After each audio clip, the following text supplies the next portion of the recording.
राज्याचे उपमुख्यमंत्री तथा अर्थमंत्री आदरणीय अजितदादा यांनी आज अर्थसंकल्प जाहीर केला। या अर्थसंकल्पामध्ये ज्या पद्धतीने महिलांच्या सबलीकरण आणि सक्षमीकरणाच्या घोषणा करण्यात आल्या, या सगळ्या योजना या माय आणि माऊलींचा सन्मान करणाऱ्या आहेत, आदर करणाऱ्या आहेत। आजच्या या अर्थसंकल्पामध्ये वारकरी संप्रदायासाठी महामंडळाची स्थापना करण्याचा निर्णय घेण्यात आला। वारीमध्ये असलेल्या प्रत्येक दिंडीला 20,000 रुपये देण्याचा निर्णय करण्यात आला। माऊलीच्या सन्मानानंतर खऱ्या अर्थाने मातृत्वाचा सन्मान करण्यात आला।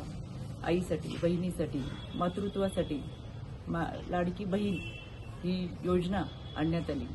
या योजनेमध्ये जवळजवळ 46,000 कोटीची भरीव तरतूद करण्यात आलेली आहे।